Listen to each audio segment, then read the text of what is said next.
La fin du couvre-feu en débat, un déconfinement retardé au Royaume-Uni après une augmentation des cas ou encore plein d'actu. En bref, j'espère que vous allez bien.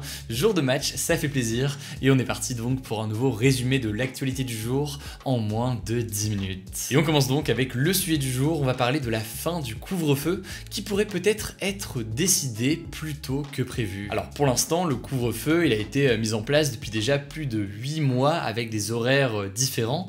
En ce moment, il est fixé à 23h et il est prévu qu'il soit définitivement supprimé le 30 juin, donc exactement dans 15 jours. Le truc c'est que depuis hier ou quelques jours en fait, de plus en plus de politiques, à l'image de la présidente de droite de la région Île-de-France, Valérie Pécresse, demandent au gouvernement de mettre fin au couvre-feu dès maintenant. En fait, selon Valérie Pécresse, supprimer le couvre-feu permettrait d'apaiser et de donner un peu de respiration aux Français, et en échange, les Français devraient faire attention et respecter les gestes barrières, donc c'est une sorte de donnant-donnant selon la présidente de la région Île-de-France. Cette proposition, elle arrive dans un contexte où beaucoup de gens, notamment dans les grandes villes, ne respectent plus trop le couvre-feu, de la même façon d'ailleurs que le port du masque est de moins en moins respecté, on en parlait dans la vidéo hier.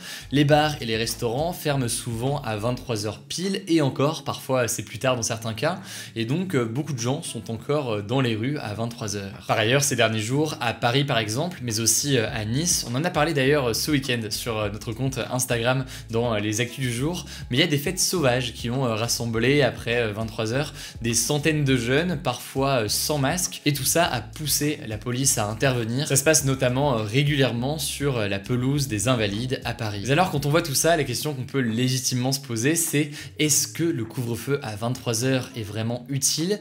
Et là-dessus, d'après un certain nombre d'experts et de médecins interrogés sur le sujet, oui, le couvre-feu à 23h serait encore utile. En fait, même s'il est logiquement moins efficace qu'un couvre-feu à 21h ou même à 19h, il permet quand même d'éviter certaines interactions sociales qui auraient lieu donc après 23h. Après, selon Mickaël Rochois notamment, qui est un médecin interrogé par Le Figaro, il y a cette question du couvre-feu à 23h, mais il y a aussi une autre question, il y a aussi la question notamment des salles de restaurants et des bars en intérieur qui ont rouvert il y a quelques jours et qui peuvent être donc des lieux de transmission du virus, plus peut-être donc que des sorties à 23h ou même au milieu de la nuit qui auraient lieu par contre en extérieur. Par ailleurs, ceux qui veulent la suppression pure et simple du couvre-feu dès maintenant soulignent aussi que les Français, avec un couvre-feu à 23h, pourraient être incités à finir en fait leur soirée en intérieur dans des appartements ou autres. Or logiquement, en intérieur, le virus se propage plus facilement qu'en extérieur, si jamais les gens étaient par exemple dans des parcs au milieu de la nuit. A noter au passage que la question qui se pose là, c'est la question de l'accélération du déconfinement, et c'est d'ailleurs la même question sur le port du masque dont on parlait hier, et il faut voir que ça se passe pas forcément super bien partout. On pourrait parler notamment de l'Angleterre qui a décalé la dernière étape de son déconfinement de 4 semaines. Alors ce décalage, il est dû au fait qu'au Royaume-Uni, 90% des cas sont des cas du variant indien, donc le variant Delta, qui se propage très vite. Du côté de la France, on n'est pas du tout dans cette situation puisque visiblement les études suggèrent qu'on est à moins de 5% de cas qui sont liés au variant Delta, mais tout de même c'est assez intéressant de voir que ce déconfinement ne se passe pas aussi bien partout et que ça dépend de l'évolution de la propagation des variants. Bref, vous l'avez compris, donc la question de la fin du couvre-feu divise pas mal. En tout cas pour le match France-Allemagne de ce mardi, le ministre de l'Intérieur a finalement appelé à faire preuve d'une certaine souplesse dans les contrôles. Donc en gros, le gouvernement ne devrait pas autoriser de grands rassemblements après le match, etc. mais devrait tolérer, et encore heureux j'ai envie de dire, tolérer le fait de rentrer chez soi après 23h à l'issue du match qu'on pourrait avoir vu par exemple dans un bar. Allez, on passe tout de suite aux actualités en bref. C'est d'ailleurs une rubrique qu'on est un peu en train de changer, de modifier pour voir comment vous informiez au mieux et vous donner comme ça des nouvelles sur plein d'actus différentes qui sont importantes à retenir. Mais on commence avec cette première actualité, un sujet en France. Le président de la République, Emmanuel Macron, a remis ce mardi la médaille de grand officier de la Légion d'honneur à son ancien Premier ministre, Édouard Philippe. Il faut savoir que cette décoration est en quelque sorte automatique car depuis 2008, un ancien Premier ministre est forcément élevé à ce rang de Légion d'honneur s'il a été à ce poste de Premier ministre pendant au moins 2 ans. Mais c'est en tout cas une retrouvaille assez particulière entre les deux hommes, alors que les différentes études placent Édouard Philippe comme personnalité politique préféré des Français, juste devant Nicolas Hulot.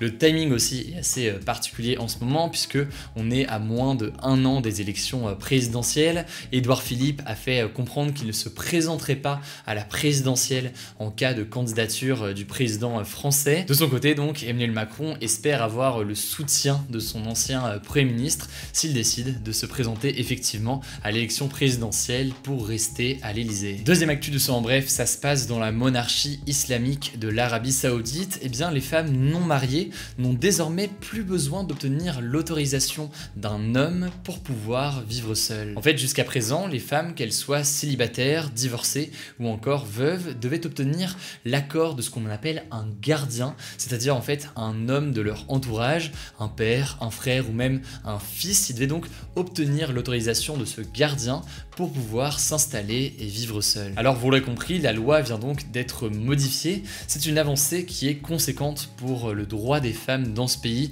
qui est très critiqué pour les maintenir dans un statut d'infériorité par rapport aux hommes. Et par exemple d'ailleurs, les femmes saoudiennes ne pouvaient pas conduire jusqu'en 2018, donc c'est très récent, et elles ne pouvaient pas voyager seules à l'étranger jusqu'en 2019. Troisième actu, le milliardaire américain Elon Musk, figure notamment de Tesla ou encore de SpaceX, n'est plus propriétaire. Alors qu'est-ce que ça veut dire concrètement? Eh bien cette démarche est assez particulière quand on est milliardaire, mais il a donc décidé de vendre sa dernière possession, à savoir un manoir de 37,5 millions de dollars situé à San Francisco.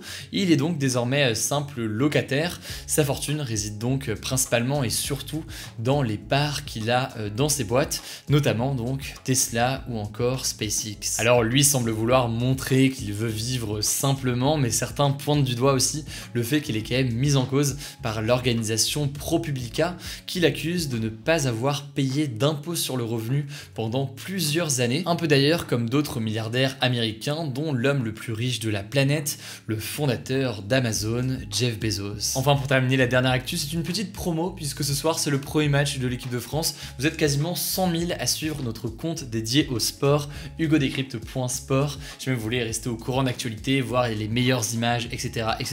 N'hésitez pas à nous suivre directement sur Instagram. Bienvenue à tous les nouveaux, ça fait super plaisir. Alors où est-ce que je me trouvais aujourd'hui? C'était un autre lieu naturel. On enchaîne, j'étais dans le parc Kruger, la plus grande réserve animalière d'Afrique du Sud, puisqu'elle fait 20 000 km². C'est en gros l'équivalent d'Israël ou encore du Pays de Galles. Alors ce parc est connu pour abriter près de 2000 espèces de plantes, environ 147 espèces de mammifères, dont notamment ce que l'on appelle les Big Five. Les Big Five, qu'est-ce que c'est? C'est le lion, le rhinocéros, le léopard, le buffle ou encore l'éléphant. Bref voilà, c'était le petit jeu du jour comme ça pour terminer cette vidéo. Avant ça, évidemment, quand même le débat. Déjà le débat d'hier, êtes-vous favorable à la fin du masque en extérieur dès maintenant?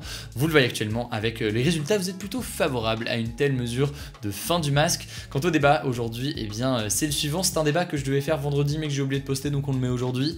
La France va-t-elle remporter l'Euro de football? Et pour participer, comme chaque jour, c'est très simple, ça se passe directement dans l'onglet communauté de la chaîne. Écoutez, évidemment, je ne sais pas encore le cas, pensez à vous abonner à cette chaîne YouTube pour ne pas louper les résumés d'actu suivants. C'est tout en tout cas pour ce nouveau résumé de l'actualité en moins de 10 minutes. Je crois que j'ai tout dit, prenez soin de vous, prenez soin de vos proches et on se dit à demain pour une nouvelle vidéo.